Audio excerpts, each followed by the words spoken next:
Welcome everyone to my next coaching video. We're obviously at the club today in the fitting bay. It's a horrid day out there, so again, even if we were open, if we weren't in lockdown, I don't think there'd be many people playing golf. Hitherto from the videos from home, we've discussed the grip and address position, posture and so on. Today we're going to talk about balance and rotation.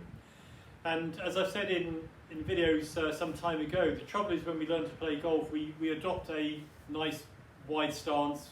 We're on obviously terra firma, and we can get away with the wrong movements, and because we're not actually losing our balance, one's brain doesn't know that it's actually incorrect until we're told by some horrible golf teacher that it's incorrect. So I'm a great believer that to do exercises at the beginning where we learn from actually losing our balance. So in this position here, as I said, we can get away with a reverse tilt, we can get away with swaying off the ball, we can get away with a reverse pivot, losing height on the way back, gaining height on the way back. All of these things we see regularly in coaching, and of course all of those then will derail the arc of the swing with the club head. We want the club to swing around the body, and the body is the very hub of that movement, it's the engine of that swing. And we want the rotation to be simplistic, powerful, and we want to transfer the weight with balance. Surely the most common denominator amongst top players who hit the ball a great deal harder than most of us do is the balance, apart from the odd person who thrashes it. You know, we wouldn't know really why watching Ernie Els or McIlroy or Luke Donald, whether they're hitting a wedge or a driver, it looks the same tempo and the same sort of balance.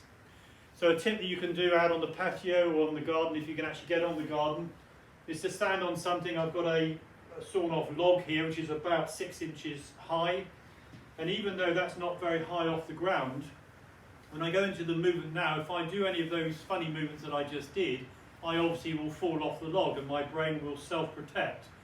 So in this position here, if I rotate around a fixed axis, then obviously I can retain my balance. My left side has come across slightly, the right side is resisting the turn, my head is turned slightly, so my binocular vision is now to the right of where the ball would be.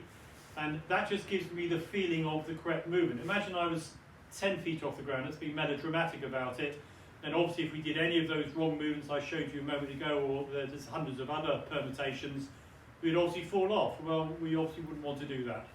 So you can use 3 or 4 house bricks and put them on the patio, or get something like this from a local timbers merchants.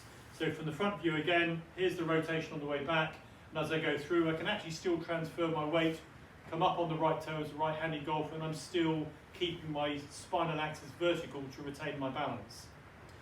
From this view here, we're obviously bent over to dress. We talked about the posture in the last coaching video. And again on the way back, if I tilt outside of its axis, then I'm beginning to go forward, the right leg goes back to counter that, which feels most awkward. And if I start off and the shoulders then go up and the spine straightens, then it's going to force me off the log this way as well. So again, to keep the balance, if I rotate around the axis and my shoulders are tilted around perpendicular to the spinal angle, then I can hold my balance. And it's a very, very quick way of learning. Again, in some of the other videos, I showed you just simple exercises, feet and knees together, which is similar to that, not quite as extreme.